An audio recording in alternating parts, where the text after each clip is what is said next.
uneqhinga.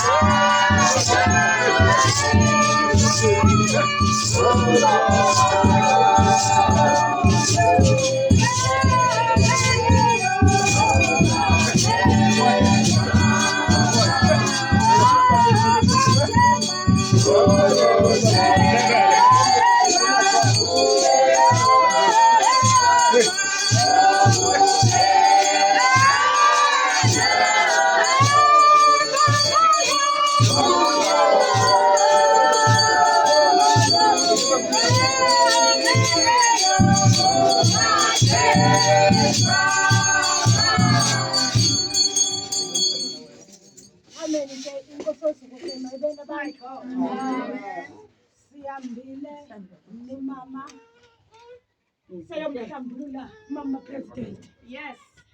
Sihambile safika samhlambulula ngamazwi kwincwadi kuYohane 15. Ileveti kusi ngo-12. Umfazi oyinqambi nasenihlambulukile ngenxa yenzengokuthisileyo kum. Ngoku sizawufumana amazwi ngoba sesimhlambululile, sibuyile naye bomama. Umama Chuku, umama upresident, ndibuyile naye bendomhlambulula. Njengoku bazali ngemvume yenu ndicela ukwenza lo msebenzi bendomhlambulela wona, ukwenzela ndingazibambezeli inkonzo. Ndizawucela ke mama Mkhohla undenzele lo msebenzi wokundifundela ke la mazwi okuqhuba lo msebenzi. Nkosi yam, igama ke lenkosi ngibonga. Amen.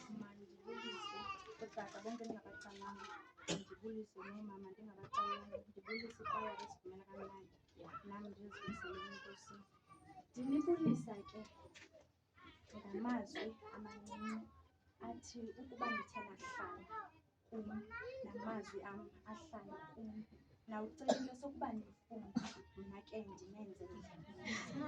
Sizawufumana amazwi wethu kuMateyu wesibini ivesi yaqala. Intloko ndakufundeka ngolu hlobo. Izazi ezavela empumalanga. Fundeka ngolu hlobo. Uthe ke akubona ukuba uYesu uzelwe eBethlehem yelakwaYuda emihleni kaHerode ukumkani. Kwabonakala kufika eYerusalema izazi zivela empumalanga zisithi, uphi nalo uzelweyo ukumkani wamaYuda? Kuba sibone inkwenkwezi yakhe empumalanga, size kumnqula. Uthe ke uHerode ukumkani akuba wakhathazeka, yena nayo yonke iYerusalema. Wahlanganisa ke bonke ababingeleli abakhulu nababhali babantu, wababuza ukuba ubeya kuzalelwa phi na uKristu. Bathe ke kuye, eBethlehem yelakwaYuda, kuba kubhaliwe ngumprofeti kwathiwa, nawe Bethlehem umhlaba wakwaYuda, akunguye nakanye omncinane phakathi kwabalawuli bakwaYuda, kuba kuwe apha kuya kuphuma umlawuli onguyena uya kubalusa abantu bam amaSirayeli. Kwakuba njalo uHerode ezibize ngasese izazi ezo, waqondisisa kakuhle kuzo ixesha lokubonakala kwenkwenkwezi leyo. Wazithuma ke eBethlehem wathi, hambani niye nicokise ukubuzisisa ngomntwana lowo.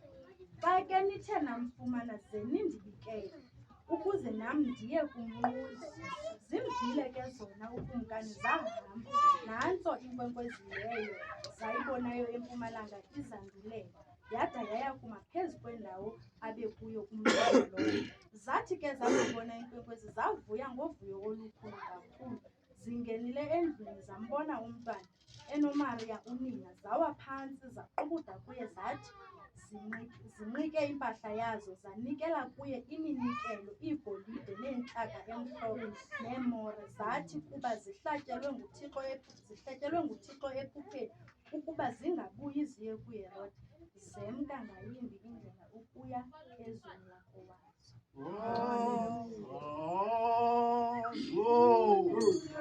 Apostolic.